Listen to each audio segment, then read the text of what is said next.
Hey, what is up everyone? Welcome back to another video. In this video, I'm going to give you a detailed walkthrough of the new airplane machine or room on TryHackMe.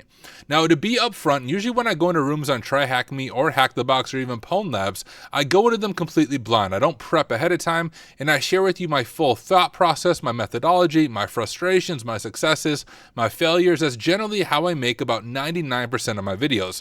But I do want to be clear. I did go through airplane already offline over the weekend. It came out, I think, on Friday, dove into it right away, and I solved it, I think, on Monday. So want to be clear, I have solved this machine already, but there's a few different ways I want to try to solve it today that I haven't done in the past based on some comments I saw on Discord. But overall, I just want to give you a glimpse into this machine because it's a very unique approach. And maybe spoiler alert, but maybe not too much because you're watching a video about the machine.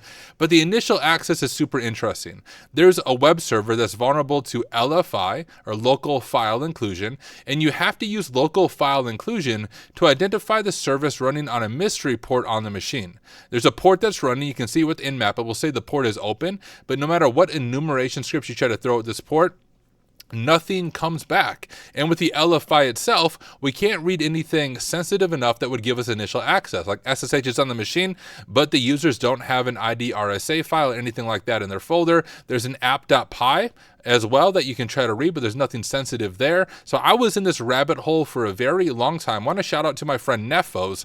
Nefos is the one who solved it before I did and shared with me an initial base script that he used for initial access. I took that script, added some arguments and some threading and posted that on my GitHub, but do want to just give you a kind of a slow, detailed walkthrough of this room, explain the things that trip me up, the things that I find interesting, and maybe just give some feedback as someone who is a pen tester who does this kind of thing for a living. So just want to say thank you all for being here. Over on Twitch, Get Glock said, thank you for doing that. It's so humbling when you tell people how long it took, rather than watching a 20-minute YouTube video and thinking they can't hack or lack skill because they can do a box in 20 minutes. Yeah, and that's a tough thing with most of the videos you see on YouTube. People are like, hey, here's a walkthrough for this room, and they have all the commands pulled up on their side monitor and they run through it in 20 minutes. But I'll be upfront with you, this room, I started it on Friday. I poked at it a little bit Saturday, and then I was just completely stuck on LFI, and I was like, I don't see any way to go from LFI to initial access. I even began trying to enumerate the service on that port via LFI, but honestly I stopped because I thought maybe I was in a rabbit hole and didn't feel like wasting my entire weekend on this. So I got completely stuck on this machine on the LFI portion of it until Nefos reached out to me on Discord. So I want to be very clear. This was a tough machine for me. Like, the attack method itself isn't necessarily difficult. It's just I've never seen this on a box, and I've done a bunch of machines. I mean, I've done the OSCP, and I did like 50 or 60 machines leading up to that, and I do them on stream all the time. And this is a super unique initial entry point that I just haven't seen before. So, without any further ado, here is my screen. Here is the machine. I'm not going to show you the flags, but we'll at least go through this full process. So I'm going to grab the IP. We'll jump over to here. I'm going to CD to home, Tyler, TryHackMe. We'll make a directory for airplane, and we'll CD into airplane, and we'll go ahead and add this to our Etsy host file just so we don't have to remember the IP every time. And we'll call it airplane.thm like that, ping airplane.thm, and it works. And we can go ahead and Rust scan this beast like so, and then we can pass it over to Nmap, but I know Nmap isn't going to find anything interesting anyways. So right away, these are the 3 ports that we have open. All right, these are the only ports we have open. We have SSH open on port 22. We have this mysterious service open on port 6048. And no matter what you do with Nmap or Rust scan or whatever you want, it's not going to be able to enumerate the service on this port. It just says open, but doesn't give you any information on how you can get into it. And then we have port 8000, which once it finally finishes, it's a Flask web app, if my memory serves me correct. So we can go ahead and look at that. If we go over out to airplane.thm 8000. We see this. Now, I thought I was killing it when I first started this machine because I got LFI in it like in 5 minutes. I immediately saw the LFI entry point, and the giveaway here is that it says page, and it's pulling down a page from some other directory. And as you do more CTFs, more pen testing, I mean, this parameter right here is just a dead giveaway that this is going to be vulnerable to LFI or local file inclusion. And there's not even anything special you really have to do. We can just jump out of our current directory a little bit, do etc password, and I think that will work, maybe. Apparently it's an insecure file. And there it is, right? There's the etc password file. We can see Hudson, Carlos, all that stuff. And we can go ahead and do that in Cato, just so we can get this a little nicer. So let me do that. Let me open up Cato. We will turn on intercept and go there. Jump over to Cato, send that over to replay. And there we go. We do have etc password. So this was like, I was like, man, I'm going to get first blood on this machine. And then I was stuck here forever. But I do want to show you another way. If you didn't know, like if you didn't try it this way, you can also fuzz for this. So we can just change this back to index.html. We'll hit send.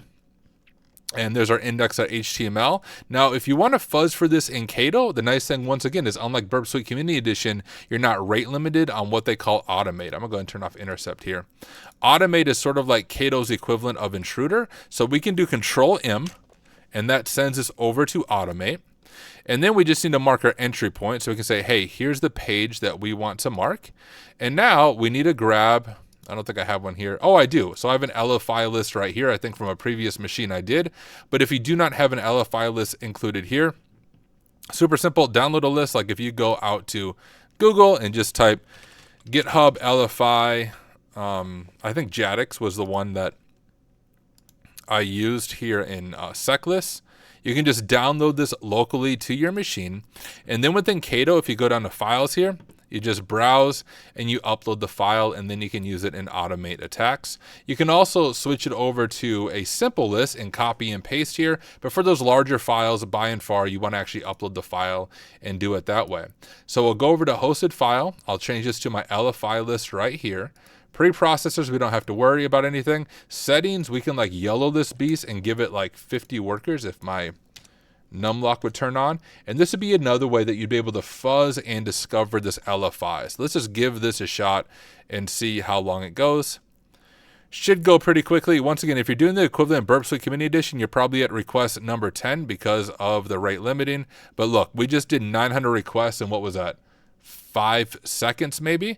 And if we sort this by length, you can see that when we sort it by length, we have all of these that are giving us etc password. So very quickly, if we didn't discover it manually, you could also find it this way as well. And here's even the etc host file on the remote machine, just showing that LFI is possible. Can you grep for a reply? Do you mean like in Burp Suite, you can actually set it and not control F, but you can grep for it in Burp Suite? It might be possible in Cato. I'm just not entirely sure, to be honest with you.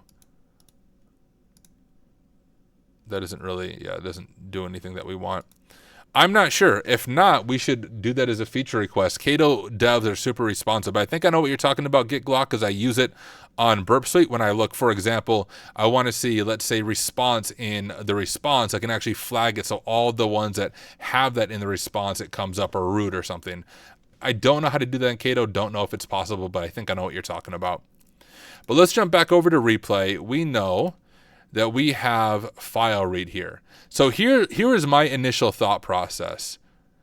I saw Hudson and I saw Carlos, right?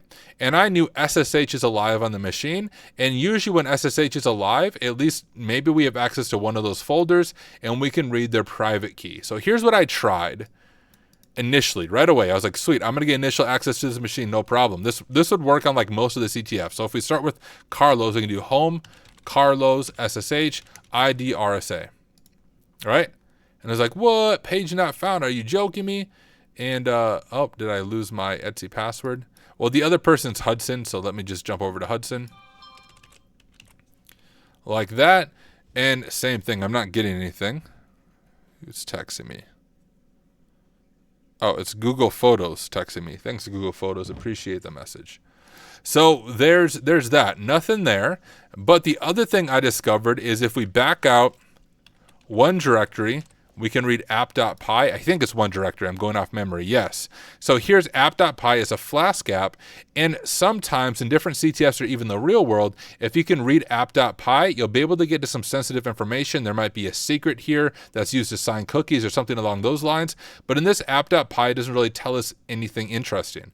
We do see the vulnerable code here, right? Where we're pulling out the page, it's trying to get it from the static folder, but nothing is stopping the user from escaping that static folder and kind of exploring the file system.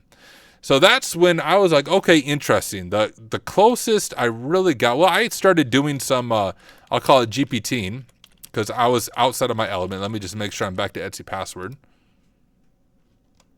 I'm back there. So then I was really confused. I was like, who am I, right? So self proc in environ. I think this is the syntax. I might have that wrong. Nope. Is it proc self environ? I always get this switched around. Okay, so when we do that, we can see what are we running these commands as? What user are we doing? And when I did this, I can see right away we're running these commands as the user Hudson. So then I was like, okay, if I'm Hudson and Hudson has a folder in home, I was like, how can I at least get user.txt, right? Hudson, like that. And no, you cannot get user.txt because that's not where it is located, even though we are running all of this stuff as Hudson, right?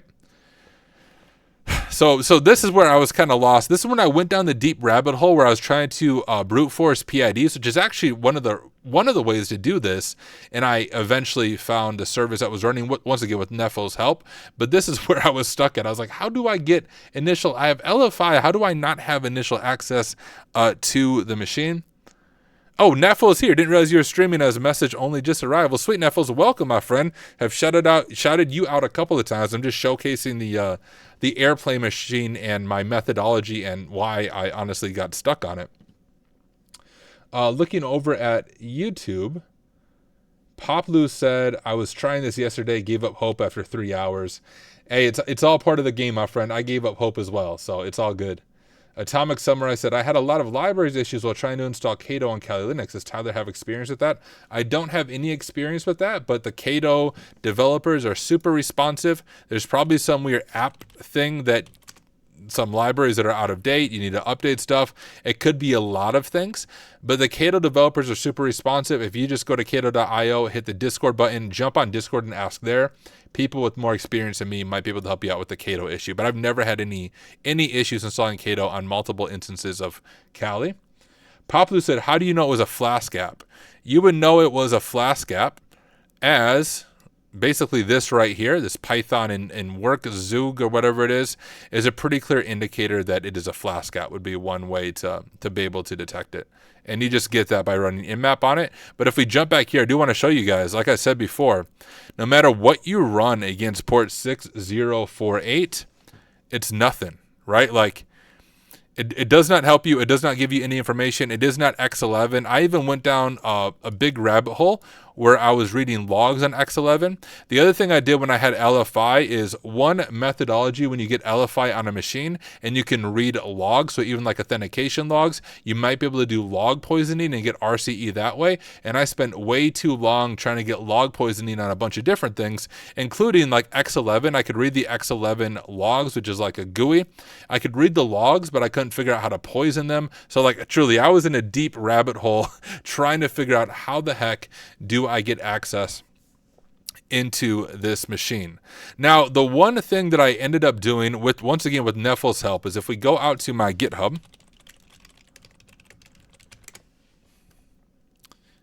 and whoops, didn't want to click my GitHub stats. Look at that, I got a B. It was a B minus just the other day. I'm growing. I'm growing in my GitHub skills. I have this LFI service check. And this is based on the script that Neffels first discovered. Basically, it brute forces PIDs, process IDs, using LFI to discover what might be running on a specific port. You can go ahead and look at the code. But there's nothing super interesting here. It just accepts arguments for the threading and the port that you're trying to find information on, but it could easily fail because even for finding the port, I'm literally just grepping through the response and trying to find that port to see if it's in the response for one of the PIDs, and it also has this hard-coded in there. So if you're actually using this on something else, you'd have to update this. But I do want to be clear, I don't think you'll see something like this in the real world. Just to be totally upfront, not generally a pen testing thing, using LFI to read a hidden port. It would be more realistic to use LFI to read something like SSH keys or do log poisoning. That's more realistic, but this was more unique. But once again, I don't think you'll ever stumble across this particular attack in the real world web app or bug bounty. I might be wrong. If someone has, please correct me. But from my experience, this aspect of it is more CTF-y, less realistic. But I'm not even mad about it because it's not a big puzzle, right? I learned something new when I was going through here. So we could, like, I can just show off this script and how you can find it with this. But then I want to check out another way that I saw someone post about on GitHub. So let me just do sudo nano lfi, lfi service check.py. Paste that in there, and if I run it, with the help command, you can see this is a script that will use LFI to identify a service running on a port. This was created while going to the airplane room on TryHackMe. A big thank you to Neffels, and if you guys haven't, check out his blog. He has some great write-ups on there for sharing his original base script with me. This is built off of his, and you see it accepts a port and it accepts the number of threads. So we can go ahead and give this a shot. We'll just say for our port, I believe it's 6048. If actually, did I clear it? No, it's right here. Yeah, 6048, and we can do like 50 threads because YOLO.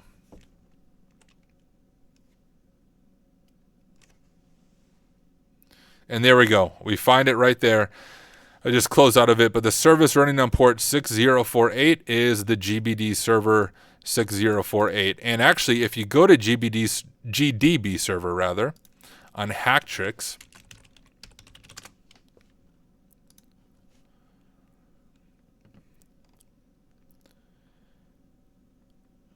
here's the most interesting thing. You can make GDB server listen in any port, and at the moment, Nmap is not capable of recognizing the service. So that was the part that makes this machine way more difficult, and you have to use LFI to figure out what is running on there by brute forcing the different PIDs and finding the one for GDB server. But someone over on Discord, should I close my Discord? 1 second. Let me pull up Discord real quick because I want to give this person credit. All right, let me jump over to TryHackMe.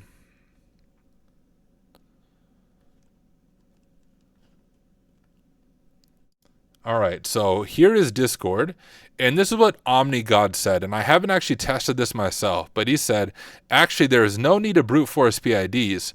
One can make use of the proc schedule debug file to list all the running processes. There you will find a process named airplane and its PID.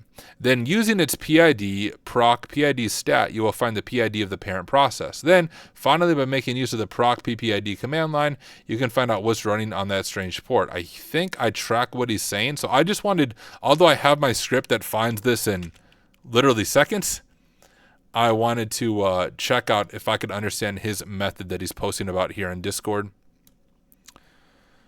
Neffel said the only thing that could result in real world is that it shows the commands passed in the process, but I agree it would be really rare. Yeah, I don't think we're going to run into this in a real world, but still interesting little trick to have.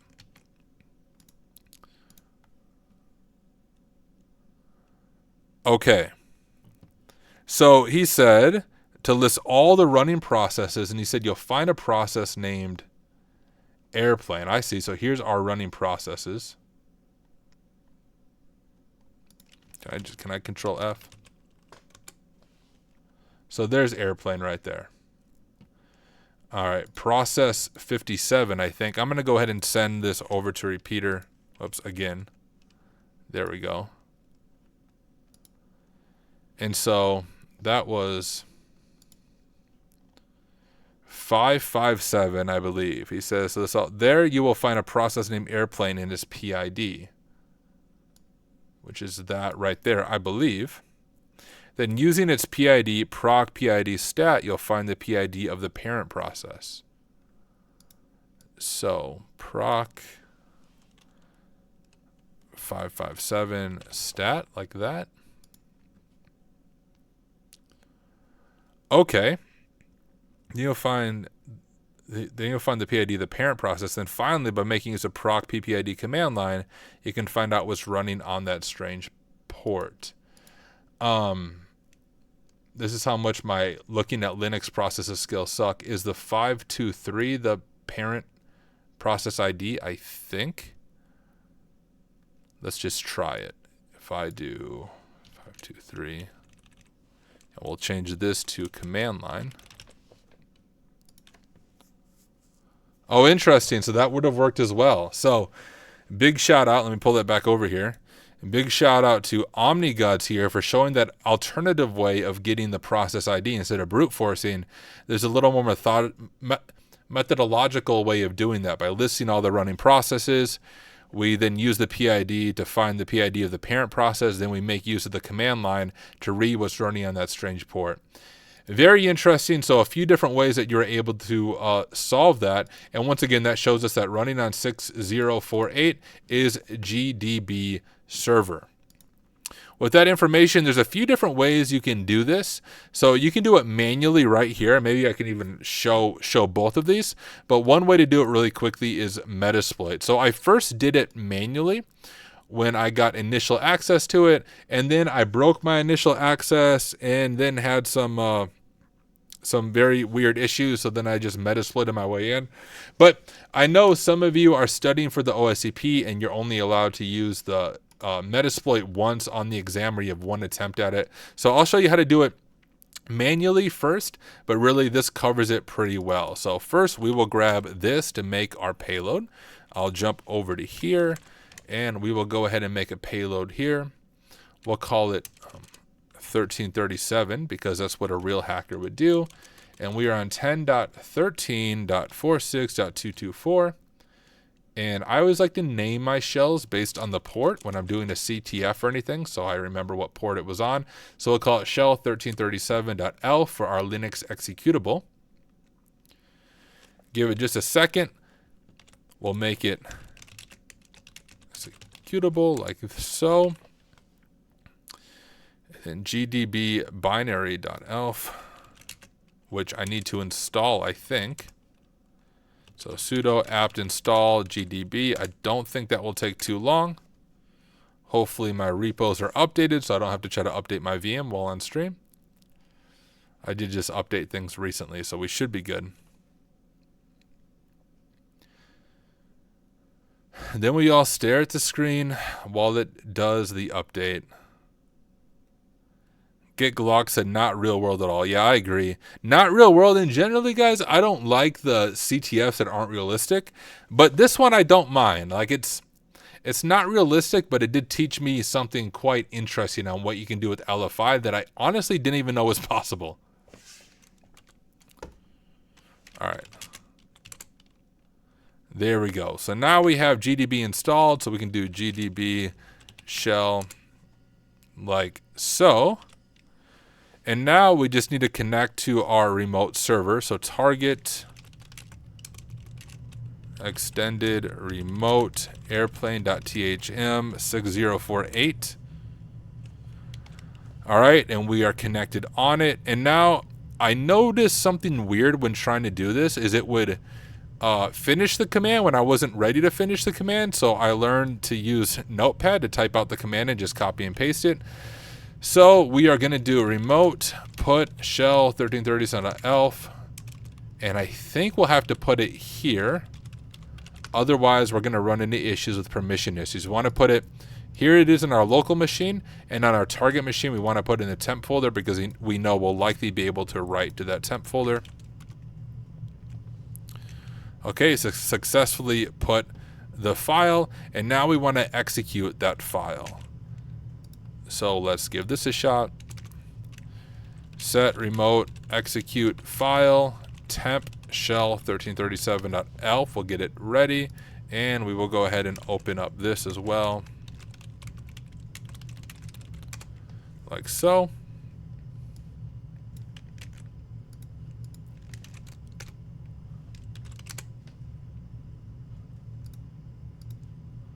And I think just Y for yes. Let's see if this works. This is what was buggy for me occasionally, which is why I switched over to Metasploit.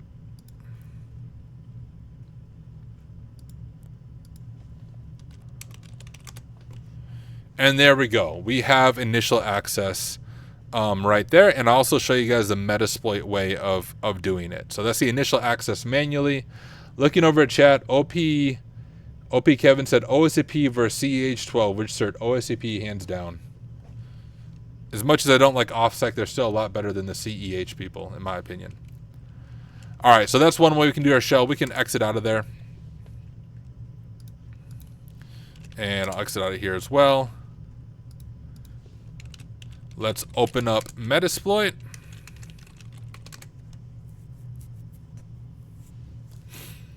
Get Glock said PNPT is better than OSCP. I both. I agree.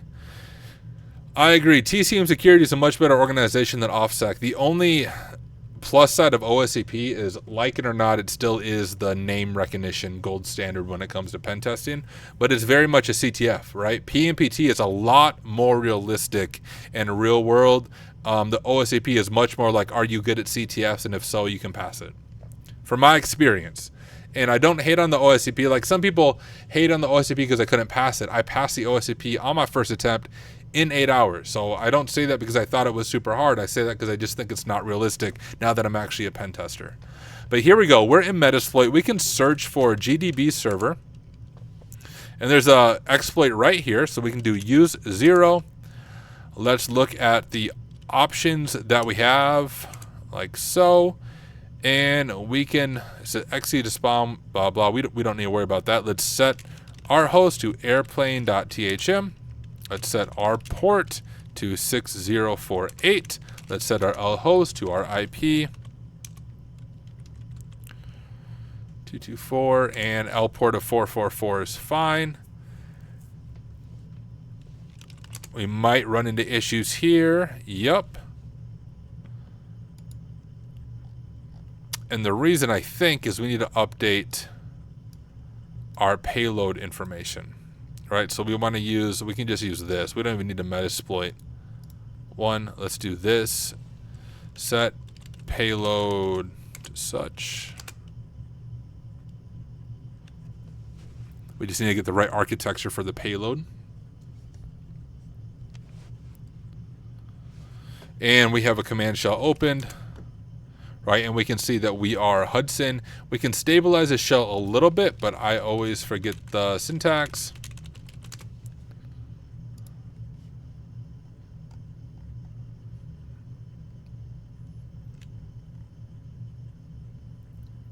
Here is the syntax, so we can grab this.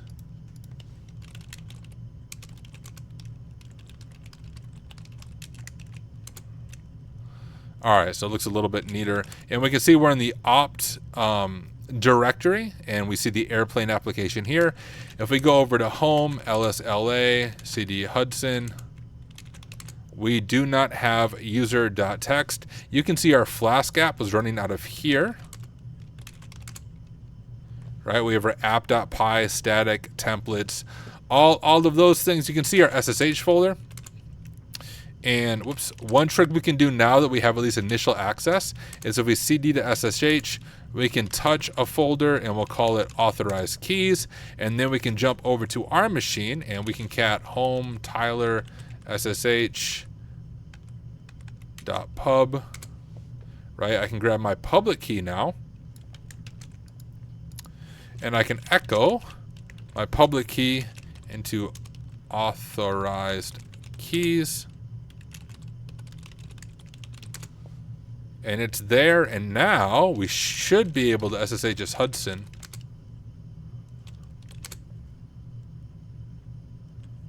All right, so now we have a much more stable shell. I can even exit out of this one. With our initial access, we just echo in our public key into the authorized keys folder. And even if there's not a file there, with RCE, we can create the file as long as SSH is enabled. And now we have a much more stable shell, and we have persistent access now to the Hudson account. But of course, we need to elevate our privileges, and there's a few things that we can do. One easy way to see if there's anything vulnerable is, of course, to run a classic linpeas.sh. So let me locate linpeas.sh on my machine, and we have it in tools. So we can just do Python 3. I'll just jump over to that. Open up a simple web server on my machine, jump over to here, wget 10.13.46.224 linpeas.sh.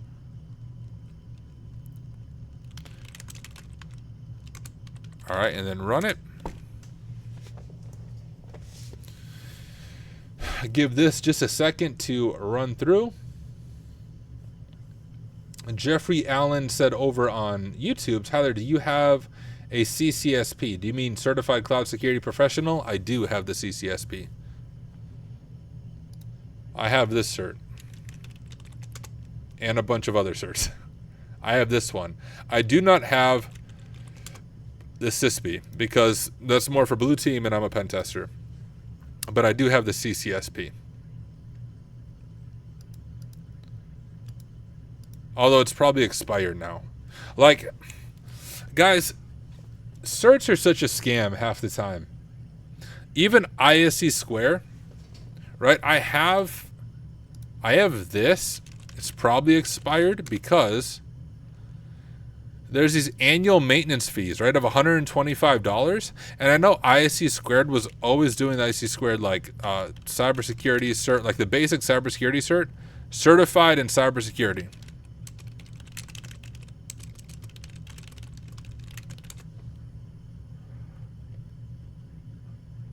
IC Squared.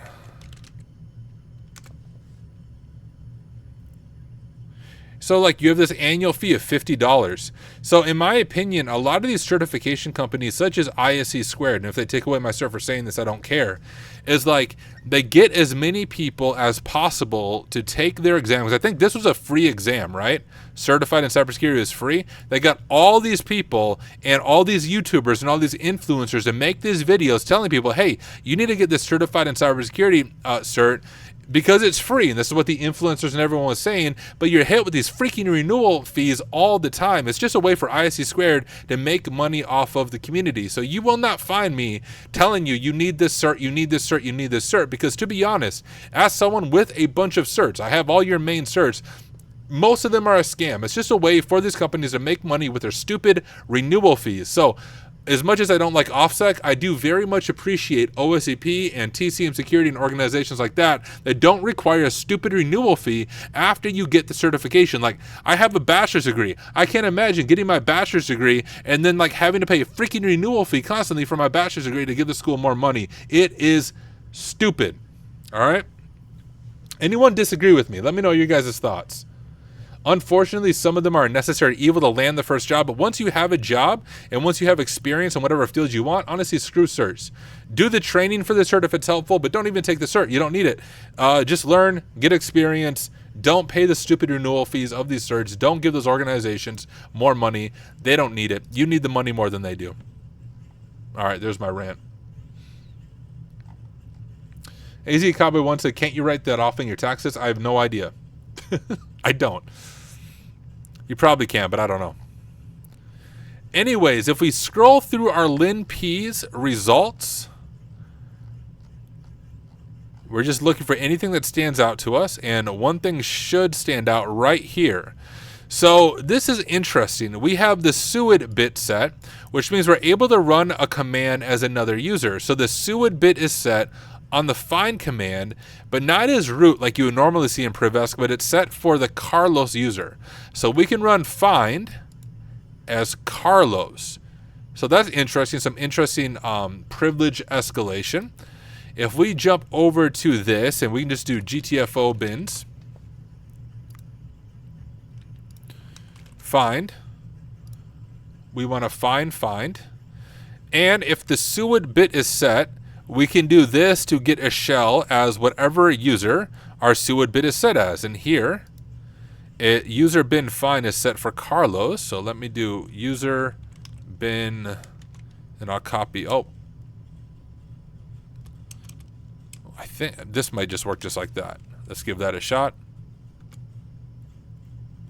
Okay. User bin fine.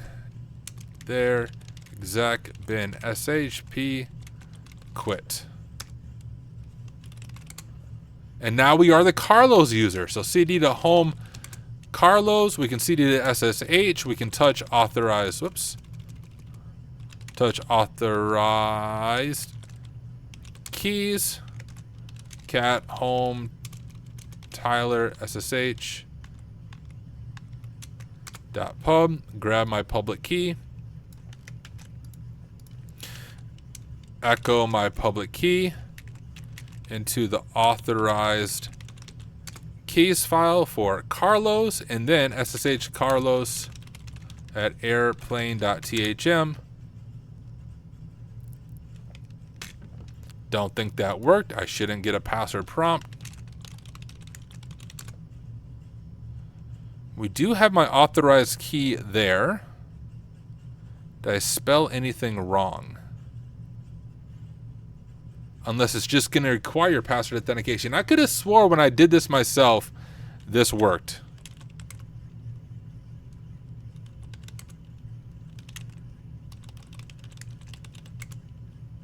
I'm going to try it one more time.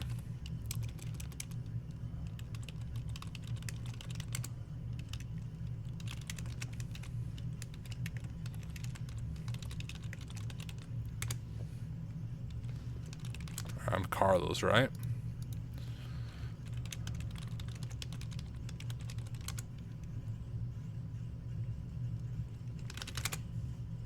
Okay, well, apparently it's not going to work on Carlos, although I swore that's how I did it myself. That's not that big of a deal, though.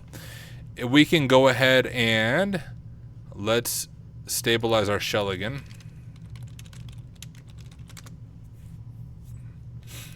I think this is the link I usually use. I should just say this in my own notes, but right here. Oh, that may not work here.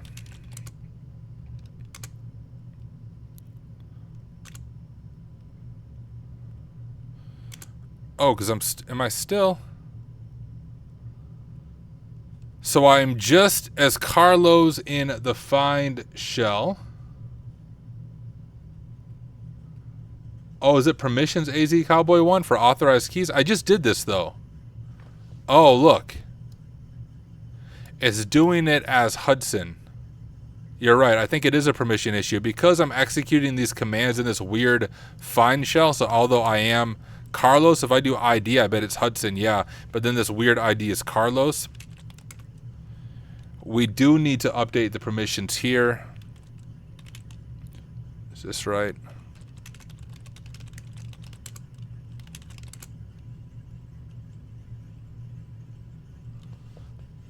That might be my issue. Let me give it a shot. Oh, beautiful. Okay, cool. I don't remember doing that when I did this initially, but maybe I did and just forgot about it. But there we go. We just had to fix the permission of our authorized keys. The reason it was weird is because we're creating it as Hudson. And so it was setting the permission so that we had a write access, but we needed to set it up so Carlos as the owner had a read and write and then read or read. We just need to adjust the permissions there. And now with that, we are now logged in as Hudson via SSH. So we can close out this tab. And now we can do sudo-l. And so this is interesting. It says the user Carlos may run the following commands in Airplane as root, of course, user bin Ruby, but it says we can only do it within what appears to be the root directory. So you cannot just do something like this. If you go back out to GTFO bins and type Ruby and go here and you're like, okay, I'll just, I can run it as sudo. This won't work, right? Because it's not in the root users folder. There's really a few different ways that you can do this at this point, but if I do like a Ruby reverse shell, we can grab this one right here. Simple reverse shell. We'll copy this and we'll cd to home Carlos. And I'm a nano shell dash Ruby. Paste this in here. Just need to update our IP information. Looks like we're using port 1337, which is fine. Let's update this to match our IP, 10.13.46.224. Like so. I think that all looks good to me. So we have our Ruby shell, and it says we can run as root Ruby, but only in the root directory. But what if we do something like this? Sudo user bin Ruby root. I think it would be one out like that. Home Carlos shell.ruby.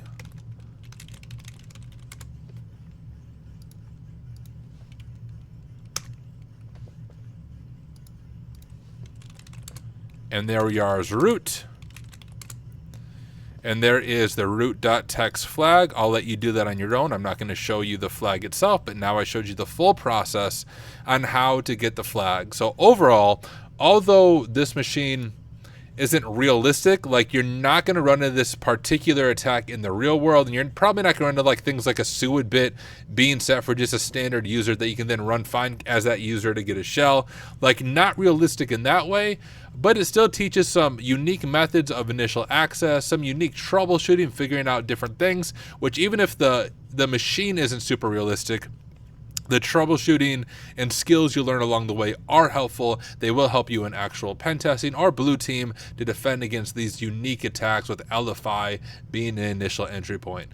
So hey, hope you found this video helpful, and also want to be clear again, this is not one of my blind approaches. I spent the entire weekend on this machine, got completely stuck, and then my friend Neffels over on Discord DM'd me his starter script, and that's where I built my other script with threading built into it to figure out the service, and then I was able to kind of go through it from there. Like once I knew the GDB server, the rest of it I was able to figure out pretty easily on my own, but very unique way to do that.